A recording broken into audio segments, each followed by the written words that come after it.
বেড়া তোর কিরা বাপের রাস্তা রে, তুই যে রাস্তার মাঝখান দাঁড়াতেছস। ভাই সরি, আমি বুঝতে পারি নাই, কারণ এই রুটে তো সবসময় গাড়ি আসে না। না হলে আমি কেমনে আইছি? তোর শরীরের লোক যদি অনেক গাড়িটা লাগতো, আমার গাড়িটা কি একটা ক্ষতি হইতো তুই জানাস? ভাই আমি সত্যি খেয়াল করি নাই। তো বেখেয়ালি মূল্যের রাস্তা দাঁড়াস করে গরম হয়ে থাকতে রস না, কিছু কইলাম না আজকা।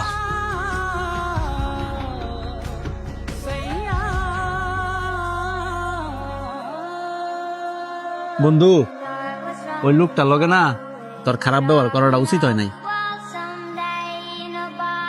আমিও তোরে সেম কথা কমু, এই লোকটার লগে তোর খারাপ ব্যবহার করা উচিত হয় না। তুই একটা জিনিস খেয়াল করছস, ওই লোকটারে দেখে মনে হইছে ওই লোকটা অনেক পেরেশানিতে আছে। আর মানুষ যদি পেরেশানিতে থাকে একটু বেখেয়াল লিব, এটাই তো স্বাভাবিক।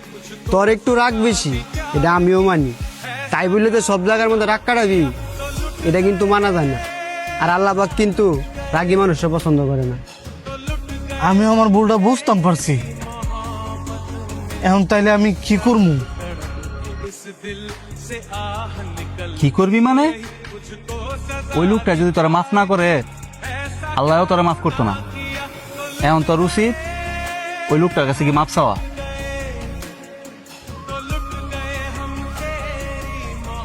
আয়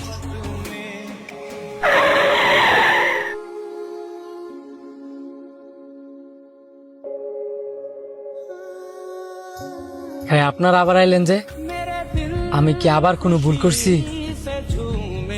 না, আপনি কোনো ভুল করেন নাই, ভুল করছি আমি। অযথা আপনার সাথে খারাপ ব্যবহার কইরা, আপনার দোষ না থাকা সত্ত্বেও আপনার গায়ে হাত তুললা। এইভাবে বললেন না, আপনার জায়গা থেকে আপনি ঠিকই করছেন। আমার এই বেখেয়ালির কারণে আপনার গাড়ির সাথে যদি আমি ধাক্কা খাইতাম, আপনার গাড়ির যেমন ক্ষতি হইতো, আমারও ক্ষতি হইতো। আমার বন্ধুটা একটু রাগী, যে কারণে রাগ কন্ট্রোল করতে না পাইরা আপনার লোক খারাপ ব্যবহার করে লাইছে। আপনি কিছু মনে করেন না, আপনি মাফ করে দেন। না না, আমি কিছু মনে করি নাই।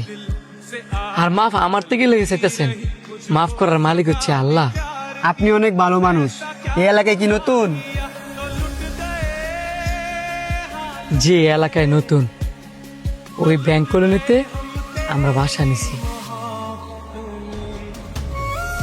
কি বলেন? আপনি আমাদের ব্যাংক কলোনিতে থাকেন? আমাদের সবার বাসাও তো ব্যাংক কলোনিতে। আর আপনি যেহেতু আমাদের এই যে, চলেন আজকে তো আমরা বন্ধু হয়ে যাই। কি সৌভাগ্য আমার, আস্তে আস্তে 3টা বন্ধু পেয়ে লাইছি।